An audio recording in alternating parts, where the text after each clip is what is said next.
Well, an ancient discovery is shedding light on the early church. The Megiddo mosaic dates back nearly 2,000 years, and experts believe it decorated one of the earliest Christian worship sites in Israel. For over 1,500 years, the shores of the Sea of Galilee kept a secret buried beneath layers of mud. Historians believe they already had every word Jesus ever spoke, written, preserved, sealed inside Scripture. But that assumption may have just been shattered. On the northern edge of the lake, archaeologists uncovered something no one expected: a hidden mosaic floor, silent for centuries, revealing a message from Jesus to St. Peter that was never recorded in any gospel. And these words, they don't just add to history, they challenge it.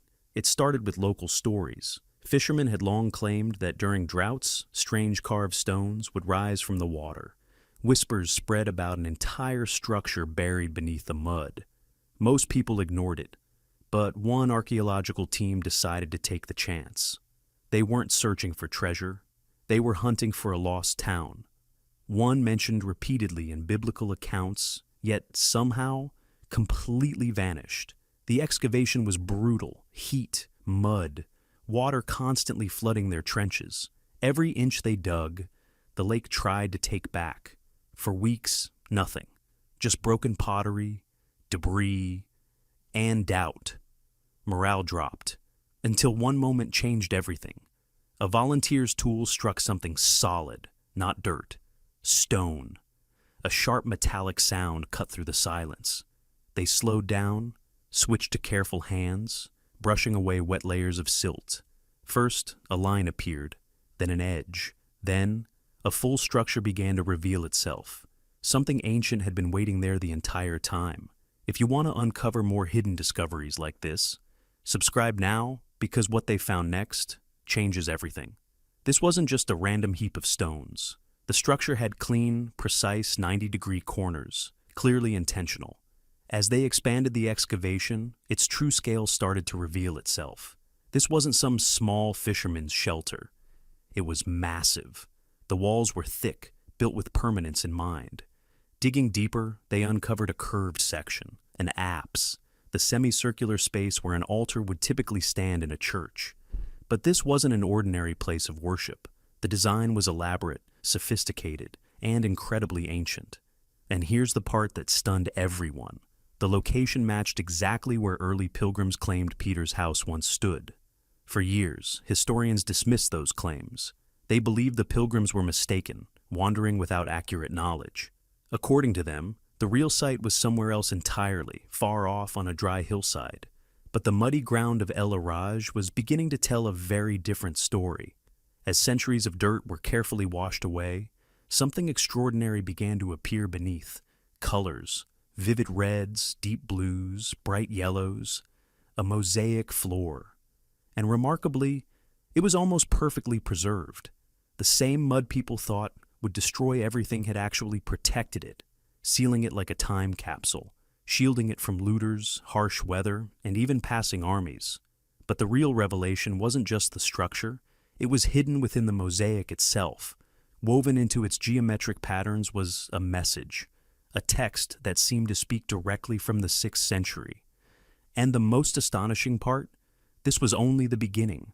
As the team continued cleaning the tiles, they realized something even more profound. The church hadn't been built on empty land. Beneath it lay an older layer, something far more ancient. And that deeper level held answers to a mystery scholars have struggled with for nearly 2,000 years. What they were uncovering was about to take a much darker turn. To understand why this discovery matters, you have to look at where it was found. This isn't Jerusalem or Nazareth. This is Bethsaida, a name that should sound familiar to anyone who knows the Bible. It was the hometown of Peter, Andrew, and Philip. It's where Jesus healed the blind and fed the 5,000. In many ways, it was the center of early apostolic activity. But Bethsaida carries another, more ominous reputation. It's one of the few cities that Jesus openly cursed. In the Gospel of Matthew, he declares judgment upon it, condemning the people for witnessing miracles, yet refusing to change. He foretold its downfall, saying it would be cast down. And history seems to echo that warning. By the 4th century, Bethsaida had vanished. It became a ghost town, fading completely from records. Roman historians stopped mentioning it altogether, as if it had been swallowed by the earth itself. For nearly 2 millennia, its true location remained a mystery. 2 main sites competed for that title. One was Et Tel, a rocky hilltop with impressive ruins, but too far from water to make sense as a fishing village. The other was El Araj, a marshy area where this excavation was taking place. The debate was intense. Entire careers were built around proving one side over the other. But this discovery changed everything. As archaeologists dug beneath the Byzantine mosaic, they uncovered a layer of destruction. Below that, Roman-era homes, and not just any homes. These belonged to fishermen. They found net weights made of lead, fishing hooks, and coins dating back to the 1st century. This was the breakthrough, a real fishing village, active during the lifetime of Jesus. But there was something even more intriguing. The way the church had been constructed told a deeper story, one of deliberate intent. The Byzantine builders didn't place the church randomly. They positioned it precisely over the remains of one particular house, and that raises a powerful question. Why? In the ancient world, you didn't build a grand basilica over an ordinary home unless it held extraordinary significance. These builders went to great lengths to preserve that exact spot. They enclosed the original room, treating its simple dirt floor as something sacred. Every detail pointed toward one conclusion. The builders were convinced they were standing over the actual home of Peter. Skeptics might argue it was just a guess, but ancient communities relied on something we often underestimate: oral tradition. Long before maps, knowledge was passed down through generations. Stories, locations, memories, preserved through time. Grandfathers would guide their grandsons, pointing and saying, "This is where the rock of the church once lived." And what this discovery at El Araj suggests is something remarkable, that even after the city fell and disappeared, a small group of believers remained, holding on to that memory, protecting it, and ensuring it was never completely lost. They didn't just remember the place, they protected it. Quietly, deliberately, they kept its location hidden while preserving its story through generations. And when the empire finally embraced Christianity, they didn't just build a monument over it, they sealed it. What stood there wasn't merely a memorial, it was more like a vault. And inside that vault, they preserved a single line, a sentence that seemed to echo directly from the moment Jesus spoke to his followers. But here's where it gets complicated. What they inscribed into the floor wasn't a familiar Bible verse you'd hear in church. It wasn't something you could easily recognize. For centuries, the stones had remained silent, but that silence was about to break. Let's return to the mosaic. As conservators carefully removed layers of dirt and decay, Greek letters slowly began to emerge. One by one, they became clearer. The team gathered around, cameras flashing, anticipation building. An expert in ancient Greek was brought in immediately to translate the text on site. At first, it seemed routine. The inscription opened with a dedication to a bishop, nothing unusual there. But then, everything changed. The text mentioned Peter, not casually, not simply by name, but with a title that carried serious weight. It called him the chief and commander of the heavenly apostles. That phrasing wasn't accidental. In theology, wording matters a lot, and the Greek terms used here were strong, deliberate. They implied structure, authority, even hierarchy. This wasn't just describing Peter as one of many disciples. It painted him as the central figure, the leader above all others. And that connects directly to one of the biggest debates in Christian history: authority. The Catholic tradition holds that Peter was the first pope, the foundation of the church. Meanwhile, many Protestant interpretations view him as important, but equal among the apostles. Yet here, buried in the soil of his own hometown, was a local inscription clearly supporting the idea of Peter as the supreme authority. Even more striking, the text also referred to him as the key bearer. That's a direct reference to the moment Jesus gives Peter the keys to the kingdom of heaven. But what came next pushed things even further. The mosaic wasn't just a simple block of text. It was framed within a circular design, a medallion, and inside that ring, there were faint markings, smaller letters, harder to see, almost erased by time, or perhaps intentionally carved in a subtler way. At first glance, they were nearly invisible, so the team turned to technology.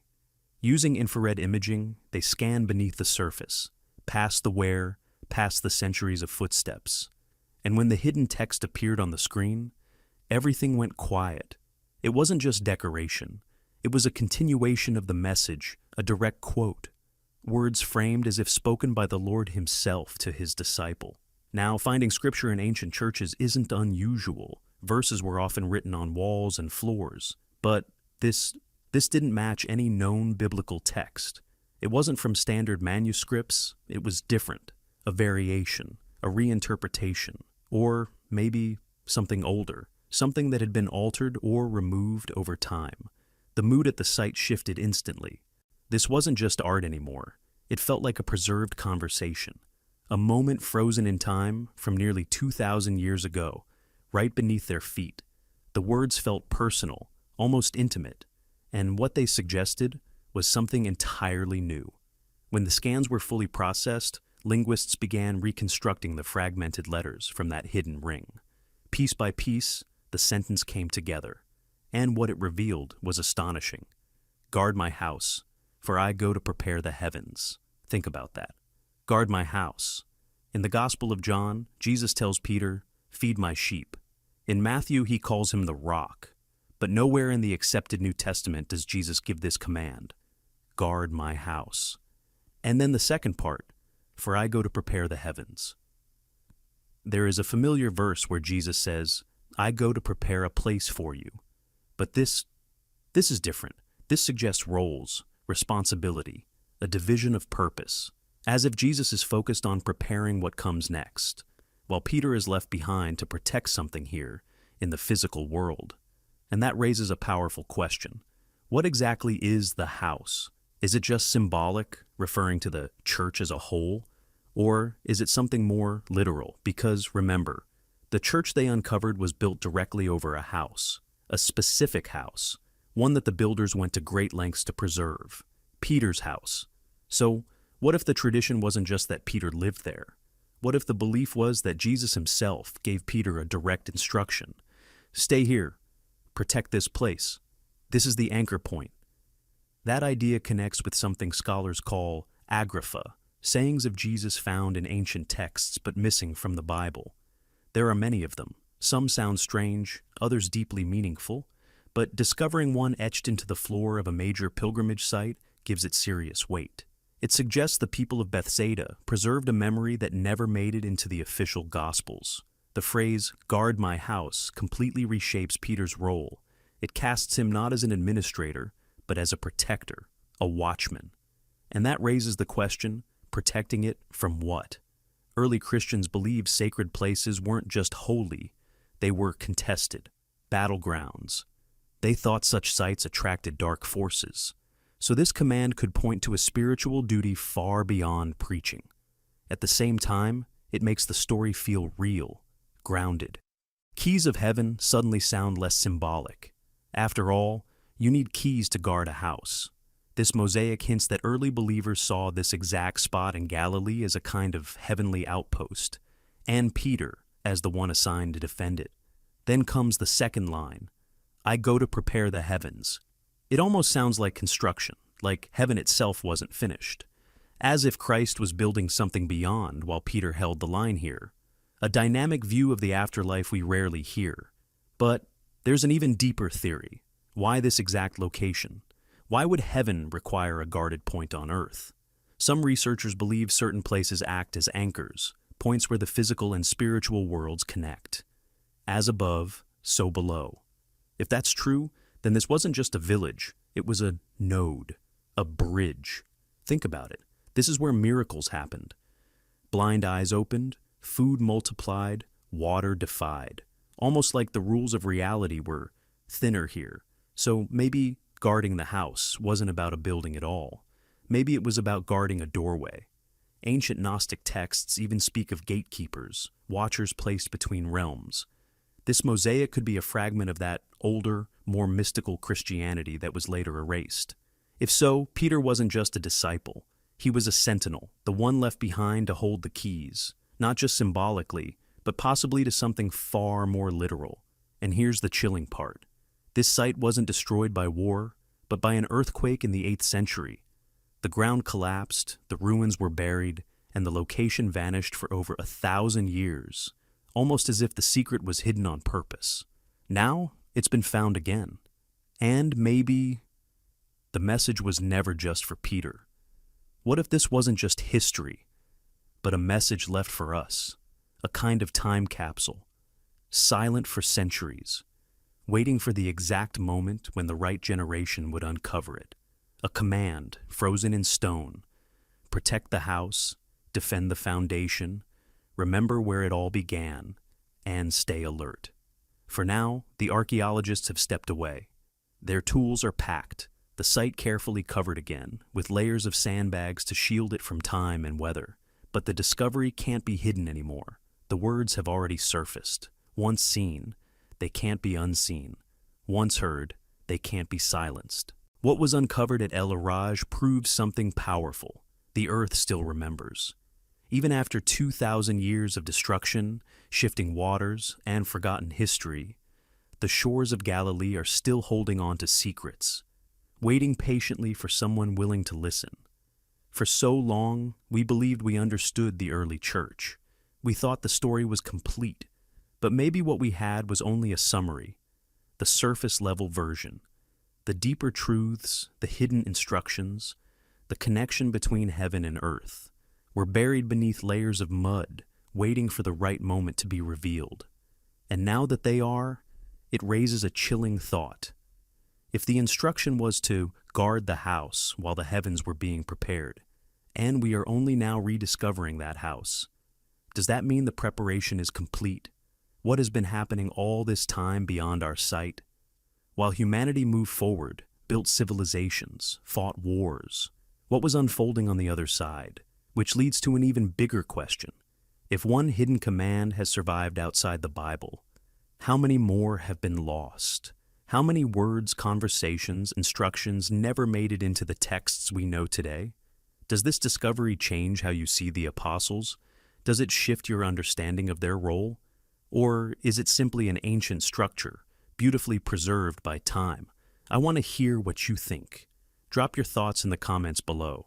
And if you enjoy exploring mysteries like this, hidden history, forgotten truths, and discoveries that challenge everything we thought we knew, make sure to hit that like button and subscribe. We're uncovering new secrets every week, and trust me, this is only the beginning. Thanks for watching.